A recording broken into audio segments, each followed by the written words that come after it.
Ambulance खड्ड्यात आदळल्यामुळे brain-dead झालेली बाई अचानकच जागी झाली. हो, उत्तर प्रदेशमधल्या पिलीभीत जिल्ह्यातली ही गोष्ट आहे. इथे राहणाऱ्या विनीता शुक्ला या 22 फेब्रुवारीला अचानक घरात बेशुद्ध पडल्या. घाबरलेल्या कुटुंबियांनी त्यांना तात्काळ जिल्हा रुग्णालयामध्ये दाखल केलं. त्यांची गंभीर अवस्था पाहून डॉक्टरांनी त्यांना पुढच्या उपचारासाठी बरेलीतल्या खासगी हॉस्पिटलला रेफर केलं. तिथे विनीता यांना 2 दिवस व्हेंटिलेटरवरती ठेवलं. डॉक्टरांनी सांगितलं की त्यांच्या शरीरामध्ये कोणतीही हालचाल होत नाहीये. डोळ्यांच्या बाहुल्याही मोठ्या झाल्यात.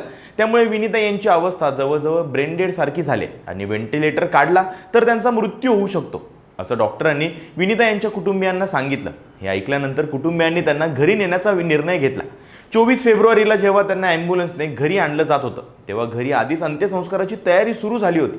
नातेवाईकांनी शेजारीही शेवटचा निरोप देण्यासाठी जमले होते. पण याच वेळी काहीतरी अनपेक्षित घडलं. रस्त्यात ॲम्ब्युलन्स एका खड्ड्यातून गेली आणि जोराचा धक्का बसला. त्या धक्क्यानंतर अचानक विनीता यांच्या शरीरात हालचाल दिसायला लागली आणि काही वेळातच त्यांना शुद्ध आली. हे बघून सगळेच शॉक झाले. त्यांना परत तिकडच्या स्थानिक रुग्णालयामध्ये दाखल करण्यात आलं आणि साधारणतः 14 दिवस उपचारानंतर त्यांची प्रकृती पूर्णपणे सुधारली. आज विनीता शुक्ला या पूर्णपणे ठणठणीत.